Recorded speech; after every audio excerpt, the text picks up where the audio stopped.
May the Lord Jesus Christ bless you and open your spiritual eyes to see Jesus today. We welcome you to watch a broadcast by Lord Jesus Christ, the Only Hope program. Take a moment to get your Bibles and listen to this wonderful message, the continuation of life and death being in the power of man's tongue. Watch with faith and expectation, you'll be blessed. All glory be to Jesus. எல்லா மகிமையும் இயேசுவுக்கே. Greetings once again to all my wonderful viewers in the matchless name of our Lord and Savior Jesus Christ. இந்த செய்தி கேட்டுக்கொண்டு வாரம் இருக்கிற ஒருத்தருக்கும் இயேசு கிறிஸ்து நாமத்தில் உங்களுக்கு வாழ்த்துக்களை தெரிவிக்கிறேன். Especially those faithful saints who are helping to keep this program going by prayers and support. விசேஷமாக உண்மையுள்ள பரிசுத்தவான்கள் இந்த ப்ரோக்ராமை தொடர்ந்து நடக்கும்படிக்கு ஜெபத்தினாலேயும் உதவினாலேயும் கிருபை செய்கிற பரிசுத்தவான்களுக்கு என்னுடைய வாழ்த்துக்கள். The Bible says many are called, few are chosen. வேதம் என்ன சொல்லுகிறது? அழைக்கப்பட்டவர்கள் அநேகர், தெரிந்து கொள்ளப்பட்டவர்களோ ஒரு சிலர். Proverbs 28 verse 20 says, the faithful man will abound in blessings. நீதிமொழிகள் 28 அதிகாரம் 20 வசனத்தில் என்ன வாசிக்கிறோம்? உண்மையுள்ள மனுஷன் பரிபூர்ண ஆசீர்வாதம் பெறுவான் என்று. I praise God and thank Him for giving me this wonderful opportunity and great privilege to speak His wonderful words of life in your houses once again. இன்னொரு ஆண்டவராகிய இயேசு கிறிஸ்து அவருடைய ஜீவனுடைய வார்த்தைகள் உங்கள் வீடுகளில் பேசும்படிக்கு கிருபை செய்தபடியால் நன்றியோடு அவரை துதிக்கிறேன். Thanks for tuning in also. நீங்கள் கூட கேட்டுக்கொண்டிருக்கிறதுக்காக உங்களுக்கு கூட நன்றி செலுத்துகிறேன். The next half hour is going to totally change your lives forever. அடுத்த அரை மணி நேரம் உங்கள் வாழ்க்கையை முற்றிலும் தலைகீழாக மாற்றப் போகிறது. Listening to the news is like the thermometer. It can tell you what the temperature is, but it cannot tell you how to change it. News செய்திகளெல்லாம் கேட்குறது எப்படின்னு சொன்னால், தெர்மோமீட்டர் வச்சா சரீரத்தில் டெம்பரேச்சர் எவ்வளோ இருக்குதுன்னு தான் அது தெரிவிக்கும். அது மாற்றுறதுக்கு வழி சொல்லி தராது. God's word will tell you about your state of affairs and also how to set it right. ஆனால் தேவனுடைய வார்த்தைக்கு நாம் போவோமானால் உங்கள் நிலவரத்தை கூட அது ஒரு கண்ணாடியை போல் அது எடுத்து காட்டும். அது மாற்றும்படிக்கு நல்லதாகும்படிக்கு கூட வழி சொல்லி கொடுக்கும். If you need prayer, call that number on the screen. உங்களுக்கு ஜெபம் தேவைப்பட்டால் அந்த டெலிஃபோன் நம்பர் கூப்பிடுங்கள். Jesus will immediately come and change whatever impossible situation you are in. ஆண்டவராகிய இயேசு கிறிஸ்து அட்சணமே வந்து எப்பேற்பட்ட சூழ்நிலை நீங்கள் அகப்பட்டிருந்தா கூட அவர் வந்து மாற்றி விடுவார். Shall we constrain him to come? நாம் அவரை வருந்தி அழைப்போமா? இஸ்ரவேலின் துதிகள் வாச செய்கிற மகா பரிசுத்த தேவனே, நன்றியோடு துதிக்கிறோம். இப்பொழுதும் இந்த செய்தி கேட்டுக்கொண்டு இருக்கிற ஒருத்தன் மேலேயும் பரிசுத்த ஆவியானவர் நீர் ஊற்ற வேணுமாவை ஜெபிக்கிற, இறங்க வேணுமாவை ஜெபிக்கிற. அவங்க மனக்கண்களை திறந்து கர்த்தாவே உம்முடைய ஆசீர்வாதத்தின் வழியை அறிந்து கொள்ள கிருபை செய்யும். வியாதி இருந்தால் விடுதலை ஆக்கும். அற்புதங்கள் செய்யும் கர்த்தாவே. ஹல்லேலூயா. அவங்க வாஞ்சிய கர்த்தாவே இருதயத்தின் தேவையை நிறைவேற்ற வேணுமாவை ஜெபிக்கிறேன். இயேசு கிறிஸ்து நாமத்தில் பிதாவே. Dear Lord Jesus, I pray that you pour out your Holy Spirit on all your saints watching, listening to this message, Father. Anybody is desiring any deliverance or healing, pour out your Spirit. Where your Spirit is, there is deliverance, dear Lord Jesus. Minister to the needs of their hearts. Bless them and their families. In Jesus' name I pray with thanksgiving. Amen. Hallelujah. Hallelujah. Do you want to live long on this earth and fulfill the purpose what God has created for you and put you on this earth, and also to go to heaven after that and live eternally with Jesus? உங்களுக்கு இந்த பூமியில் நீடித்த நாட்கள் வாழ விரும்புகிறீர்களா? தேவன் உங்களை எதுக்காக சிருஷ்டித்திருக்கிறார்களோ, இந்த பூமியில் வைத்திருக்கிறார்களோ அந்த நோக்கத்தை நிறைவேற்ற நீங்கள் விரும்புகிறீர்களா? அது பிறகு பரலோகத்துக்கு போய் நித்திய வாழ்வுக்கு இயேசு கிறிஸ்துவோடு வாழ நீங்கள் விரும்புகிறீர்களா? There are two things you must and should do. ரெண்டு காரியம் நிச்சயம் நீங்கள் செய்ய வேண்டும். Without which it is impossible. அது செய்யாவிட்டால் இது கூடாத காரியமாக இருக்கிறது. In Psalm 34 verse 11 to 13 we read, the Lord speaking through the psalmist David. சங்கீதம் 34 11லேருந்து 13ஆம் வசனத்தில் கர்த்தர் வந்து சங்கீதக்காரன் தாவீது மூலியமாக பேசுகிறதை நாம் வாசிக்கிறோம். Come you children, listen to me. I will teach you the fear of the Lord. Who is the man who desires life and loves many days that he may see good? Verse 13. Keep your tongue from evil and your lips from speaking deceit. This is the fifth message which the Lord has inspired me to speak about this subject. Hallelujah. Psalm 34 verse 11 to 13. பிள்ளைகளே வந்து எனக்கு செவி கொடுங்கள், கர்த்தருக்கு பயப்படுதலே உங்களுக்கு போதிப்பேன். நன்மையை காணும்படிக்கு ஜீவனை விரும்பி நீடித்த நாட்களை அபேட்சிக்கிற மனுஷன் யார்? உன் நாவை பொல்லாப்புக்கும் உன் உதடுகளில் கபட வசனிப்புக்கும் விளக்கி காத்துக்கொள். Hallelujah. This is the fifth message regarding the subject that I am speaking, based on the verse in Proverbs 18 verse 21, which says, life and death is in the power of the tongue. Hallelujah. இது வந்து நீதிமொழிகள் 18ஆம் அதிகாரம் 21ஆம் வசனத்தை வைத்து 5ஆம் செய்தி, ஜீவனும் மரணம் மனுஷன் நாவின் அதிகாரத்தில் இருக்கிறத பற்றி. Today man is accounting debt to many other things, but that is not how it is. இன்றைக்கு மனுஷன் மரிக்கும்போது ஒரு காரணம் காட்டுகிறார்கள், ஆனால் வேதத்தில் பார்த்தா அப்படி கிடையாது. It is directly related to man's tongue. இது நேரடியாக எதுக்கு சம்மந்தப்பட்டு வருகிறது என்றால் மனுஷனுடைய நாக்குக்கு சம்மந்தப்பட்டு வருகிறது. இன் Exodus 32 we read, when God gave the law on the first Pentecost, 3,000 people died at Mount Sinai on that day. யாத்திராகம் 32ஆம் அதிகாரத்தில் நாம் வாசிக்கிறோம், தேவன் வந்து சீனாய் மலையில் நியாயப்பிரமாணத்தை முதலாவது பெண்டிகாஸ்ட் பண்டிகையில் கொடுத்த போது 3000 பேர்கள் ஏறக்குறைய மரித்தார்கள் என்று. In Acts 2 we read that God poured out His Spirit in the same place and 3,000 people were saved. அப்போஸ்தலர் நடபடிகள் 2ஆம் அதிகாரத்தில் கர்த்தர் வந்து தன்னுடைய பரிசுத்தாவியை ஊற்றின போது அதே இடத்துல புதிய ஏற்பாட்டின் முதல் சபையில் 3000 பேர்கள் ரட்சிக்கப்பட்டார்கள் என்று. This shows that the law kills, but the Spirit gives life. இதில் நம்ம என்ன பார்க்குறோம்? எழுத்து நியாயப்பிரமாணம் கொல்லுகிறது, ஆனால் ஆவியோ ஜீவன் கொடுக்கிறதுன்னு பார்க்குறோம். In Exodus chapter 32 verse 4, second part, we read the Israelites in the days when the law was given, they spoke against the God of Israel by keeping idols in his place and saying, this is your God, O Israel, that brought you out of the land of Egypt. யாத்ராகமம் 32ஆம் அதிகாரத்தில் 4ஆம் வசனத்தில் நம்ம 2வது பகுதியில் நாம் வாசிக்கிறோம், Israel ஜனங்க என்ன செய்தார்கள் என்று. அப்பொழுது அவர்கள், இஸ்ரவேலரே, உங்களை எகிப்து தேசத்திலிருந்து அழைத்து கொண்டு வந்த உங்கள் தெய்வங்கள் இவர்களே என்றார்கள். Hallelujah. Then further in verse 28 we read 3,000 people died on that day. பிறகு 28ஆம் வசனத்தில் தொடர்ந்து நாம் வாசித்தா தினமித்தம் 3000 பேர்கள் மரித்து விட்டார்கள் என்று. In verse 30 Moses said to the Israelites, you have committed a great sin on the day. Hallelujah. தொடர்ந்து 30ஆம் வசனத்தில் அதே அதிகாரத்தில் நாம் வாசித்தா மோசே என்ன சொல்லுகிறார்? மறுநாளிலே மோசே ஜனங்களை நோக்கி, நீங்கள் மகா பெரிய பாவத்தை செய்தீர்கள்.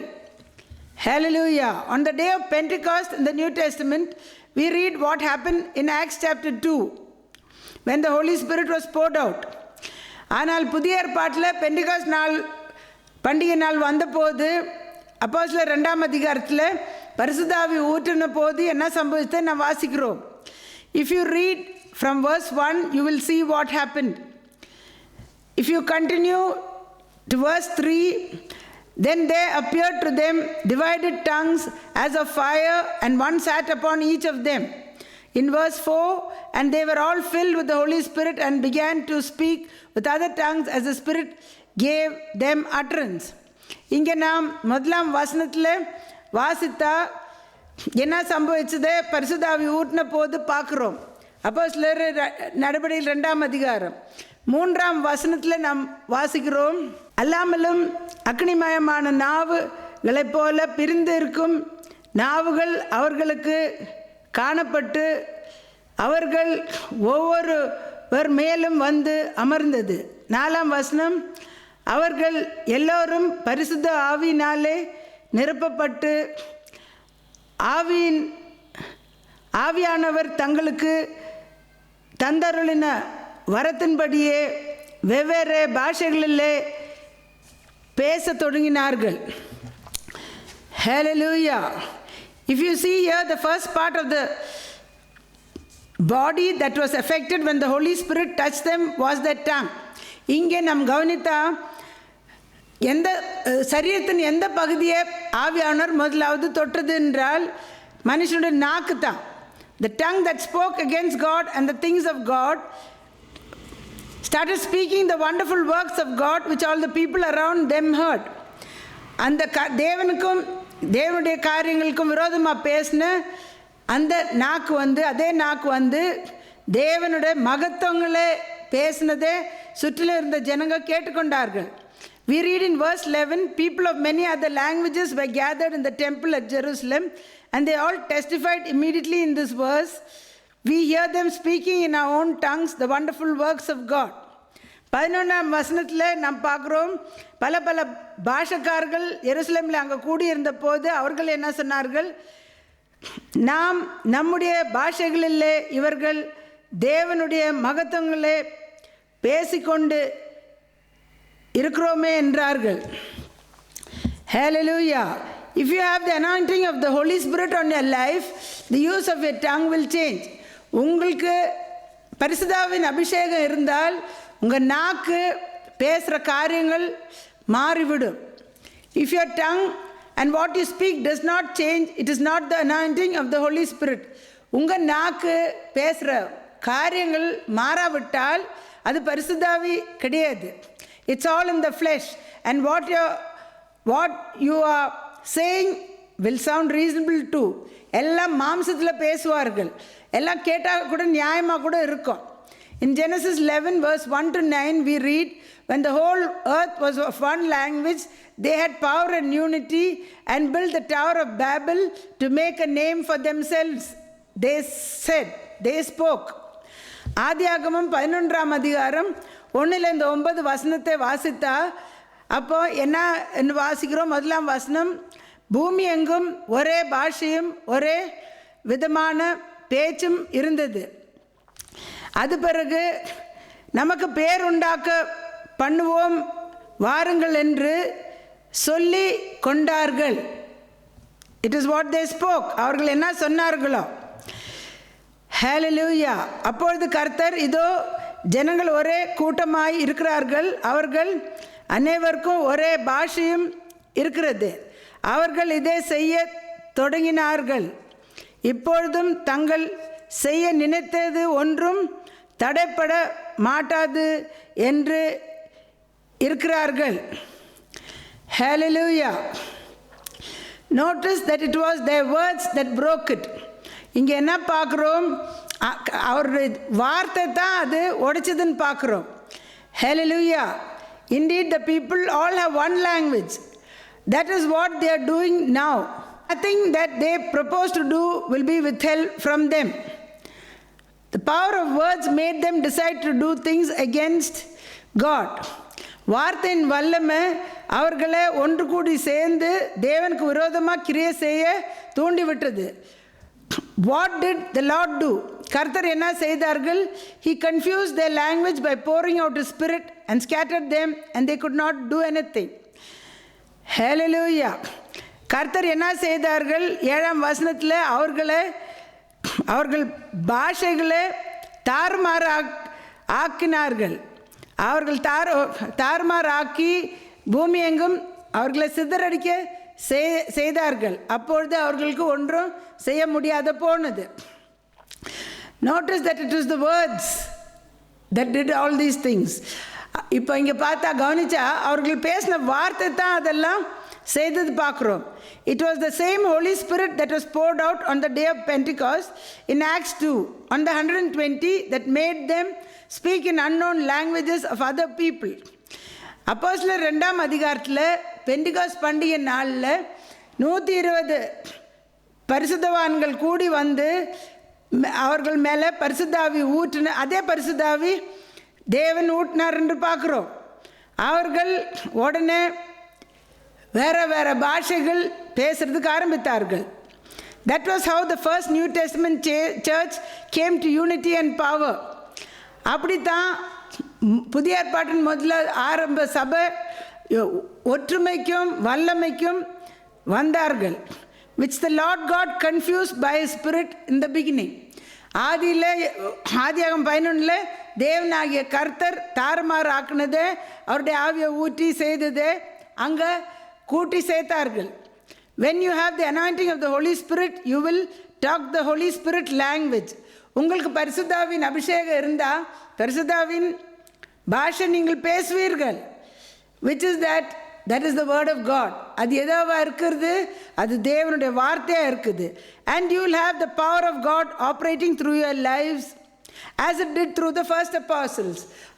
அப்பொழுது தேவனுடைய வல்லமை உங்கள் வாழ்க்கையில் கிரியை செய்யும். ஆதி அப்போஸ்தலர்கள் மூலியமாக எப்படி சம்பவிச்சதோ அப்படி நடக்கும் இன்றைக்கும். Today we are living in the days of the second coming of the Lord Jesus Christ, and the Lord speaks through Malachi the prophet in chapter 4 verse 5 and 6. இன்றைக்கு நாம் கடைசி நாட்களில் வாழ்ந்து கொண்டிருக்கிறோம். ஆண்டவராகிய இயேசு கிறிஸ்துவோட 2ஆம் வருகையின் நாட்களில் வாழ்ந்து கொண்டிருக்கிறோம். கர்த்தராகிய இயேசு கிறிஸ்து ஏன்னா மல்கியா தீர்க்கதரிசி மூலியமாக 4ஆம் அதிகாரம் 5-6 வசனத்தில் மூலியமாக பேசுகிறார்கள். Behold, I will send you Elijah the prophet before the coming of the great and dreadful day of the Lord, and he will turn the hearts of the fathers to the children and the hearts of the children to their fathers, lest I come and strike the earth with a curse.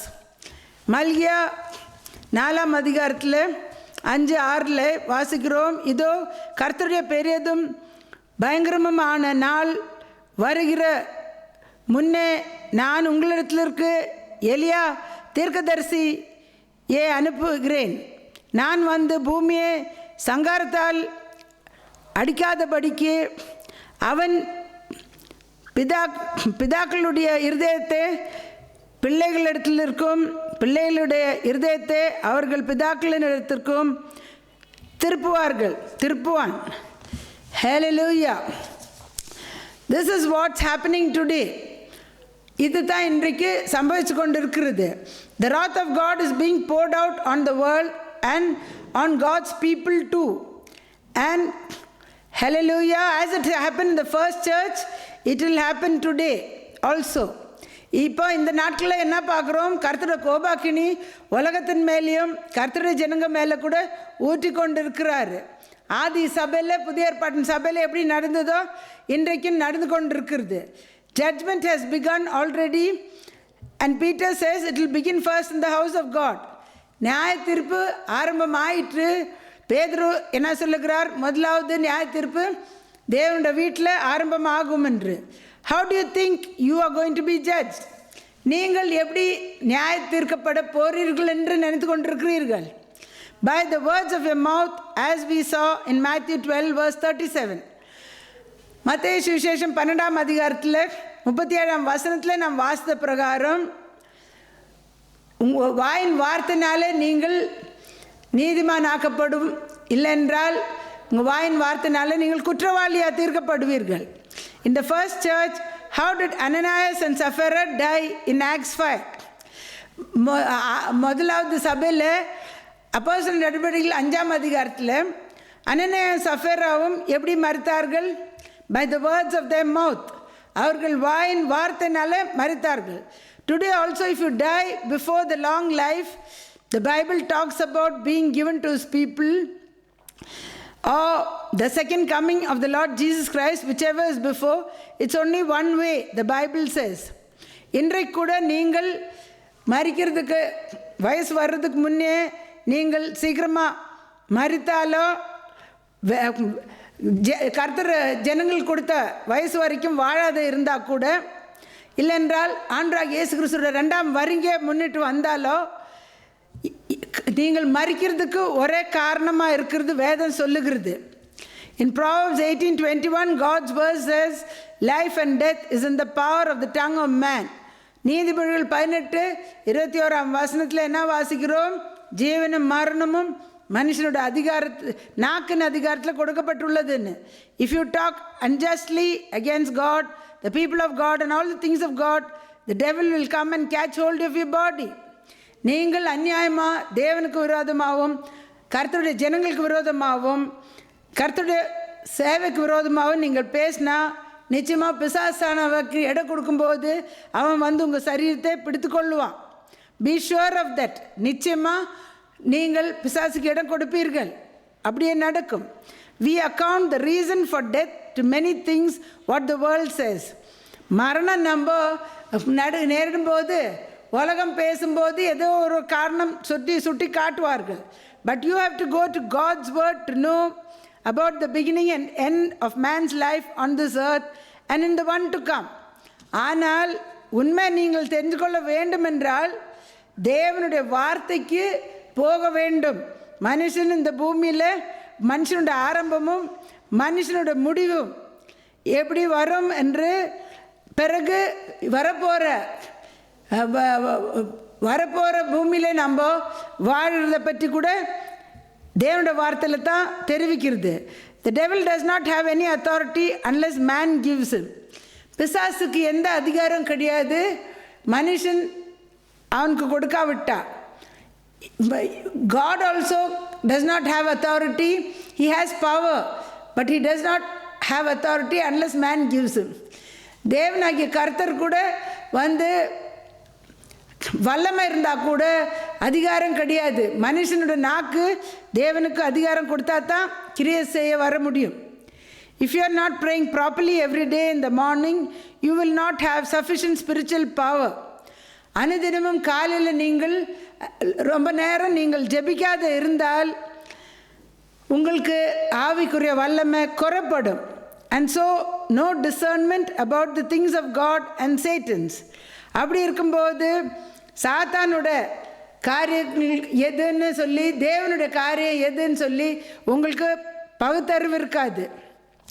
He can take your life in one day. சாத்தான் உங்களை ஏமாற்றி ஒரு நாள்லே உங்கள் ஜீவனையே எடுத்துக்கொண்டு போக முடியும். If you are sick in the body, you need to pray more till you are healed and not seek physicians.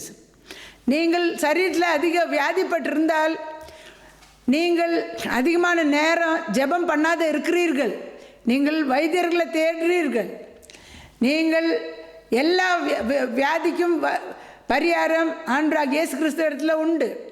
All diseases, all sicknesses, incurable diseases can be healed by the Lord Jesus Christ.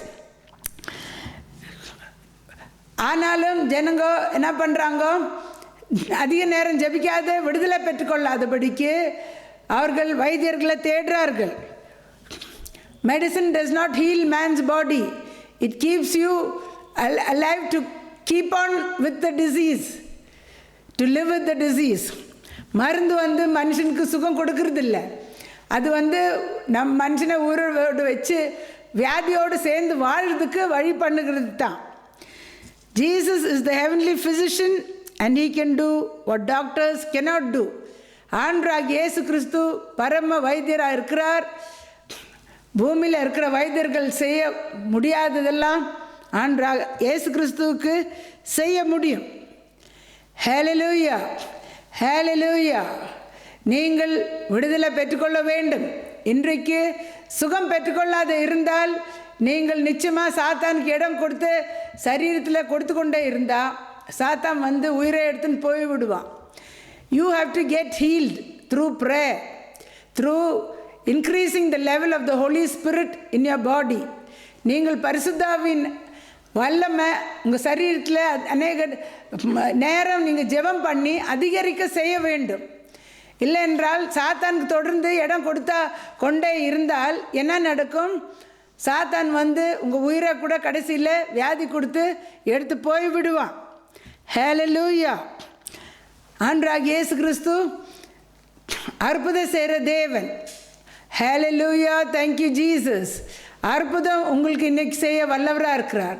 The Lord Jesus Christ is a God of miracles and He can do miracles for you today. All you have to do is to just call upon Him. Hallelujah. Thank you Jesus. It's high time you set your lives in order and stop giving room to the devil.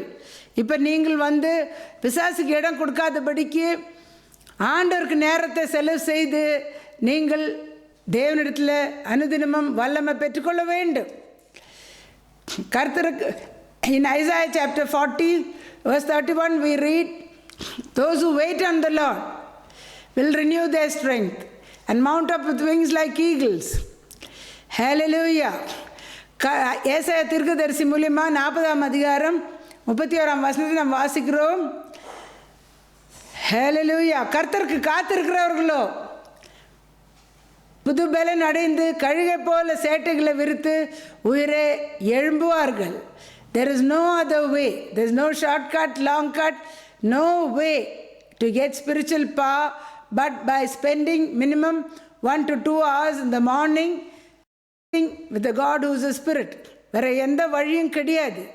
உங்களுக்கு ஆவிக்குரிய வல்லமை பெற்றுக்கொள்ள காலையில் ஏஞ்சி சீக்கிரமாக 1 மணி நேரம் 2 மணி நேரம் ஆவியான தேவனோடு தொடர்பு கொள்ளாதபடிக்கு நீங்கள் வல்லமை பெற்றுக்கொள்ளவே முடியாது. When the power of God increases in your body, the power of other spirits of infirmities will decrease. கர்த்தருடைய அபிஷேக வல்லமை உங்கள் சரீரத்தில் அதிகரிக்கும் போது வேறு பலவீனத்தின் ஆவிகளுக்கு இடமே கிடையாது. எங்கேயும் கிட்ட கூட வர முடியாது. I'm going to pray for you now. உங்களுக்காக நான் ஜெபிக்க போகிறேன். ஹல்லேலூயா. துதிகள் மத்தியில் வாச செய்கிற மகா பரிசுத்த தேவனே, இப்பொழுது இந்த செய்தி கேட்டுக்கொண்டிருக்கிற ஒருத்தர் மேலேயும் இப்படி ஆவியை ஊற்றி இப்படி வெளிப்பாடு தாரும் கர்த்தாவே. இந்த வருஷத்தின் முடிவுக்கு வந்திருக்கிறோம் கர்த்தாவே.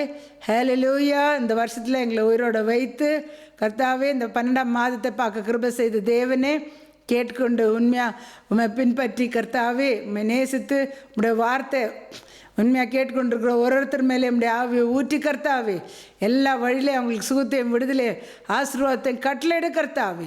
ஹல்லேலூயா. உமக்கு கர்த்தாவே கொடுத்து கூட கர்த்தாவே விதையை விதைக்கும் போது நீ அறுவடை கொடுக்குறீர். விண்ணப்பங்கள் கூட அதுக்கு வைக்கும்போது விண்ணப்பத்துக்கு கூட பதில் நீ கொடுக்குற தேவன். ஆசீர்வதி ஒரு குடும்பம் மேலே உடைய ஆவியை ஊற்றும். இந்த 12ஆம் மாதத்தின் ஆசீர்வாதம் கூட ஊற்றி அவங்க கர்த்தாவே ஒரு பெரிய அறுவடை யாருக்க கிருபை செய்யும். இயேசு கிறிஸ்து நாமத்தில் பிதாவே. Dear Lord Jesus, I commit each and everyone listening to this message in this 12th month also. Lord, 11 months you've given us life and health and strength and brought us to this 12th month. I pray that you pour out your spirit upon each and everyone listening to this message, Father. Deliver them from poverty, deliver them from sicknesses, the Lord Jesus. Whatever problem they are suffering from, everything, when you pour your spirit, you get deliverance, Father. Lord, let them sow into the ministry and receive a big harvest, Lord Jesus. Let your name be glorified. A new year, Lord, the new blessings you add unto them. புதிய வருஷத்தில் புதிய ஆசீர்வாதத்தோடு பிரவேசிக்க கிருபை செய். All glory and honor is yours forever and ever. Jesus' precious name I pray with thanksgiving. Amen. இந்த செய்தி உங்களுக்கு ஆசீர்வாதமாக இருந்தால் இந்த முகவரிக்கு நீங்கள் தொடர்பு கொள்ளுங்கள். நீங்கள் இந்த ஊழியத்தை தாங்க விரும்பினால் இந்த பேங்க் அக்கௌண்ட் நம்பரில் இல்லைன்னா கூகுள் பே நம்பரில் கூட நீங்கள் காணிக்கையில் ஒரு விசேஷத்தை காணிக்கை நன்றி செலுத்துகிற காணிக்கையை நீங்கள் கர்த்தருக்கு செலுத்துங்கள். விசேஷமாக எவ்வளோ நம்ம நன்றி செலுத்த வேண்டியதாக இருக்குது. ஹல்லேலூயா. ஒரு நன்றி உள்ள இருதயத்தை கர்த்தர் பார்த்து பெரிய ஆசீர்வாதத்தை கட்டளையிடுவாராக. If this message is a blessing to you, contact us by phone. Your testimonies are a blessing to many. If you want to support this ministry, you send your offerings to the bank account number or the Google Pay number mentioned on the screen. When you sow into God's ministry, you'll reap a mighty big harvest in this 12th month. Hallelujah. Like Isaac reaped, and the new year with abundant blessings, you'll be able to begin. Till we meet again, do not forget, Jesus Christ is Lord. தனிப்பட்ட முறையில் ஜெபம் தேவைப்பட்டால் நீங்கள் 10லேருந்து 2 வரைக்கும் வெள்ளிக்கிழமை காலையில் உங்களுக்கு ஏறெடுக்கப்படும். இந்த டெலிஃபோன் நம்பரில் நீங்கள் கூப்பிடுங்கள், வந்து உங்கள் விடுதலை பெற்றுக்கொள்ளுங்கள். If you want individual prayers, contact us by phone and at this same address. Individual prayers will be made for you Friday morning 10 to 2. Come and receive your deliverance. ஒரு விசேஷத்தை அறிவிப்பு உண்டு. கர்த்தர் கிருபையில் ஒரு புஸ்தகத்தை எழுத கர்த்தர் கிருபை செய்திருக்கிறார். கர்த்தராகிய இயேசு கிறிஸ்துவின் சபையை பற்றி. அது இப்போ ஆங்கிலத்தில் எழுதப்பட்டுள்ளது. புக்கு கடைகள் எல்லாம் கூட இலவசமாக கொடுக்கப்பட்டுள்ளது. வாலிப பிள்ளைகள் எல்லாம் இங்கிலீஷ் படிக்கிறாங்க. ஆண்டரை பற்றி அதிகமாக அவங்களுக்கு தெரிஞ்சுக்க முடியும். ஒரு புதிய அபிஷேகமே பெற்றுக்கொள்ள முடியும். நீங்கள் இப்போ அந்த புஸ்தகத்தை அட்ரஸ் அனுப்புனா கூட நான் கொரியரில் உங்களுக்கு அனுப்பித்தரேன். ஆண்டவராக இயேசு கிறிஸ்துவோட சபையை பற்றி நிச்சயமாக எது தெரிஞ்சுக்கிறீங்களோ இல்லையோ நிச்சயமாக இந்த காலத்தில் அறிந்து கொள்ள வேண்டும். Special announcement is, by the grace of God, I was able to write a thesis for the Doctorate of Divinity. Church of the Lord Jesus Christ is the subject. In these last days, definitely what you know or not, you should know who the Church of Lord Jesus Christ is. It is free and it is available in all the bookstores. You can, if you send me address, I will send it courier free also. Definitely you'll receive a new anointing. Till we meet again, do not forget Jesus Christ is Lord. May God bless you.